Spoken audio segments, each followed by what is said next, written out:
أعوذ بالله من الشيطان الرجيم. بسم الله الرحمن الرحيم. الحمد لله رب العالمين، الصلاة والسلام على رسول الله محمد وعلى آله وصحبه أجمعين. Esselamu Aleyküm ve Rahmetullahi ve Berekatuhu. Hayırlı günler, hayırlı turmuşlar. Allah subhanahu wa ta'ala hayırlı ömürler nasip etsin hemme bizge de. Peygamberimiz sallallahu aleyhi ve sellem'nin bizge aytgan jetkirgan bir hadisi: "Haslatani la yectemi'ani fi mu'minin el-bukhlu ve su'ul hulq." Yani iki narsa, iki türlü aybir mümin Müslümanda bir vakitte bulla olmaz. Bir vakitte bir yerge kele olmaz, jiyil olmaz. Bir vakitte, şuluk bir vakitte mümin Müslümanda iki aybir bula olmaz. Nersesin ol iki aybirdi? Birisi soranlık, el-bukhlu, ikincisi su'ul hulq, huluksuzluk. Mümin Müslümanda yani onun işi nerseler icraat bulur mümin Müslümandan diye. El-bukhlu yani soranlık. En birinci soranlık elbette Peygamberimiz sallallahu aleyhi ve sellem aytib, en soranı nerse ol?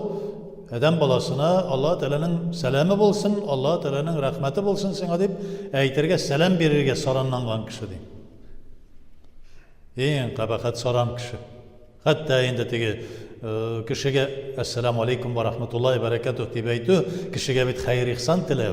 Allah Teala'nın selamı bolsun. Yani Allah Teala'dan sana selametlik gelsin. Allah Teala'nın sana rahmeti insin, cenneti bulsun. Allah Teala'dan senin turmuşuna bereket bulsun deyip dilerge sorandan ol. Şun diye ibet motor nerselerini bir kardeşine dilemesen elbette soranlık. İkincisi elbette konakını hürmet etmişe, yani konakşıl bulmav soranlık. Adam balasının en ağır bulgan, köngüline en ağır kele turgan narsa, bugünkü günde bigirek de endi ol kişideki malı artkan sayın konakşıllığı da bite.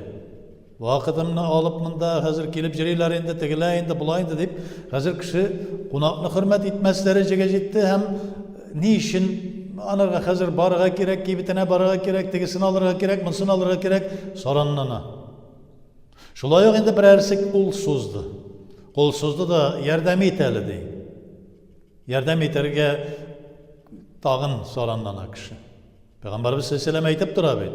Qara aygırda atlanıp gelgen, kolun suzgan bir kişi, hatta kolunda bir pırlanta yüzük görsen de, şu yüzüğün görüp de bay kişi ikenligini şamalasan da, eğer de o kolun suzgan iken yardım etel deyip, bu kolunu boş kaytarmadı. Ne için? Çünkü o belki seferdedir, onun baylığı vardır yine. Lakin seferde olup bir türlü halge düşken, bir türlü ağırlıkka düşken, şu an Kur'anlarga yardım etirek gerek. Hatta zekatını da bit. Bayma ol yardım ekenini sorap durmuyorlar. Musafir şu zekatını alırga teyişli kişilerin birisi. Eğer de sen şuşlardan soranlanasın iken, kişiye izgilik işlerge soranlanasın iken, kişiye izgilik tilerge soranlanasın iken, o vakitte mümin Müslüman sıfatı senin kimçilikli bula. Eğer de bir kardeşine konakşıllık yüzünü görsetmişsin iken, eğer de bir kardeşine muhtaç bulgan kardeşine yardım eterge aşıkmışsın iken, o vakitte senin mümin Müslümanlığın kimçilikli bula, Allah saklasın. Yani soranlık, Qarun'u iske düşürsek. Qarun şu kadar bay buldu ki, hatta bütün jir astındaki hazinelerini Allah subhanahu wa ta'ala onlarga qarab kura alır derecedeki bir sıfat verdi. Şunday mümkünlük verdi. O jir astına qaraydır, bunda bir hazine yata, bunda ikinci bir hazine yata deyip, şu kadar sarayları sıydıra almaslık derecedeki mal toplandı. İskirt, altın, gümüş, inci, mercan, asıl taşlar bilen tuldu. Ah, Qarun kibik azrakkina Qarun'na kadar biraz gına bulsa da bizge bulsaydı deyip soklana başladılar. Şu vakitte mümin Müslümanlar bulgan kişiler, hakiki Allah Teala'dan korkan kişiler ayttılar, şu soklanan kişilerge Allah Teala rızkını berişi de alışı da deyim. Allah Teala kinetkine şuşundu baylıkını arttıra iken sanıy. Allah saqlasın. İkinci günni Qarunni jir juta boshlagach, butunisi de tövbe qildi. Allohimma bizga bergan rizqing yetar. Yalg'iz saqlangan biz deb ayta boshladilar. Ham mana Payg'ambarimiz sollallohu alayhi vasallamning aytigi bo'yicha qiyomatgacha qadar jir jutib boradi tegina. Hamon jutib boradi shu boylig'ini iyi bilan deydi. Chunki 7 qat yerni tushasi bor. 7 qat yerni. Hamon Qarunni jutib boradi. Shu qadar jafoshiga. Ne uchun Qarun saronliqning shu eng yuqori bir simboli bo'lib turadi. Qarun kebek saron deyiladi kishiga. Şuna göre bu meselede mümin Müslümanda bulurga tiyişli sıfat değil. Bu iki sıfat hasletani la yectemiyani fi müminin. Şu iki sıfat bir yolu doğru gelmez diye Peygamber sallallahu aleyhi ve sellem. Soranlık hem ikincisi huluksuzluk. Huluksuzluk nerse o? Peygamber sallallahu aleyhi ve sellem'e Allah Teala ne dedi? İnneke ala fi hulukin gazim. Kur'an-ı Kerim'de. Sen ya Resulullah en hayırlı, edepli, ahlaklı kişisin de. Edepsiz, ahlaksız bulan kişiye huluksuz diyorlar. Edep, ahlak meselesinde Peygamberimiz sallallahu aleyhi ve sellem deydi. وَمَا بُعِثْتُ إِلَّا أَنْ أُتَمِمَ مَكَرِمَ الْأَخْلَاقِ Bu dünyaya mübarek jiberildim, edem balalarına hayırlı ahlakını üretir içindi. Yani hulukların üzgertir için. Lakin bir hadisinde aytıp koya, kişinin hulku üzgeriği bir ağırdı. Ta bir urunundan köşüp ikinci urunga kuzgalıp köşüğüne ışanıp buladı, lakin kişinin hulku üzgeriği bekti. Eğer de Tomış'tan onun hayırlı hulku bulunmasa, ışanışlık değildi. Ne için? Ol meselede dağın bir sözü var Peygamber sallallahu aleyhi ve sellem. Khiyarukum fil cahiliyeti, khiyarukum fil İslam. Edepli, ahlaklı bulgan, İslam dinin kabul etkençe, İslam'a gelgençe, Allah Teala'nı tanıp İslam yoluna baskançaya kadar edepli, ahlaklı bulgan kişi khiyarukum fil İslam deyil. İslam'a gelgeçte, mümin Müslüman bulup jirgende de edepli, ahlaklı bulup kalar. Şunun gerisi de var. Huluksuz bulduysa ol ilik İslam'a gelip namaz okup ona onun huluku özgermez. Andilarında görürüz. Hulukunu biz, lakin Peygamberimiz sallallahu aleyhi ve sellem ona qaramazda "Bu'ithtu en utemmime mekarimel ahlak" deydi. Men kişilerini terbiyeler için jiberildim deydi. Çünkü hulukunu özgertü bir ağır deydi. Lakin men özgertir için jiberildim deydi. Demek ki Allah subhanahu wa ta'ala'nın Kur'an'ın her daim qarab, öğrenip, okup Peygamberimiz sallallahu aleyhi ve sellem'in sünneti bilen yaşaytırgan bolsa, hulkımız özgere demek. Kızı kişinin kızılığı bite, saran kişinin saranlığı bite. Kişiye bir nefretli kişinin nefreti bite. Çünkü göre nefretliler, düşmanlık kılgan, nefretle jirgen kişiler, huluksuz jirgen kişilerini Allah subhanahu wa ta'ala gazapka tarta deyip Allah Teala Kur'an-ı Kerim'de bilgirtip dura. Peygamberimiz sallallahu aleyhi ve sellem aytıp dura.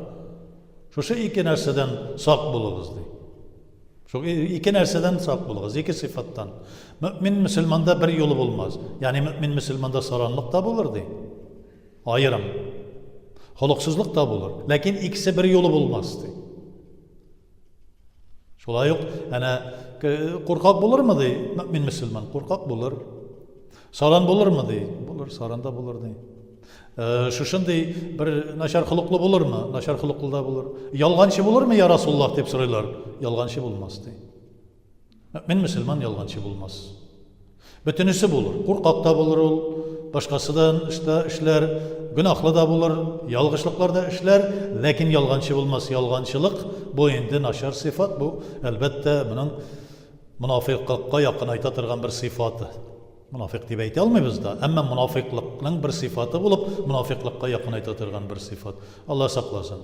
Adam balası, mümin Müslüman bulgan kişi, en korkkan nersesi, soranlık bulurga tiyir. Allah Teala Razzak. Allah subhanahu wa ta'ala rızıklandıra bit bizni. Bizge rızıkını berip dura. Nahar qarjava, ol eginlerini qaplay. Eginlerinin tamirlari üşülmesi için kelesi yılga su ko'p mol bola. Qor ko'p yağsa mesela hazır. Allah Teala'nın qarı bit. Eginler Allah Teala'nınki bit. Eginden barlıkka kelgen urluklar, açlıklar bütünüsü Allah Teala'nınki. Allah Teala'ga bizga sağlık selametlik berip, güç kuvvet berip, biz onu tegirmende tartıp, onlardan un yasap, ekmek yasayız. Onu pişiremiz Allah Teala'nın berilgen uşağında. Allah Teala'nın selametlik berilgen selametliği bilen jutup şunu aşkazanımızda işkerte olabız. Әле эшкәртү генә түгел бит әле, ашау белән генә түгел, хаҗәтеңне дә үтисең бар. Ашау берничек авыр булса, мәсәлән, ашарга җотырга авыр булса, хаҗәтеңне үти алмасаң нинди авыр? Алла сакласын. Ансын да Алла Тәала биргән. Шуңа күрә шөкранә кылабыз. Шуңа күрә һәр вакытта да Алла Тәала саламланмыйча безгә бөтен нәрсәне биргән. Саламланмыйча ризыгын биргән. Саламланмыйча безгә хөрмәт күрсәтә. Үлгәнчегә кадәр тәүбә кылмас микән кылым дип Алла Субханаһу Тәала көтеп тора. Җәннәтне саламланмый бит бездән. Biz endi bir-birimizga salam berishga da salomlashamiz. Şuna göre eng saranның sarani ul da salam berishga salomlangan kishi. Ikkinchisi albatta xuluqsizlik. Xuluqsizlik ul nafrat, kishini ko'ra olmau, kishiga dushmanlik qiluv. Mana bu ikki sifat, ikki xaslatandir. Shular bo'lirga tegish tugul Alloh saqlasin. Mu'min musulmon yumart bo'lib әдәпле, әхлаклы булырга тиешликне билгертә. Аллаһ Субханаһу Тәала һәммәбезгә дә риза булган бер куллары булып, шушы дөньяда яшәгәндә хакыйкый мөмин мусульман булып яшәүебезне насыйп итсен. Раббана атина фид дунья хасанatan ва фил ахирати хасанatan ва кина азабан нар.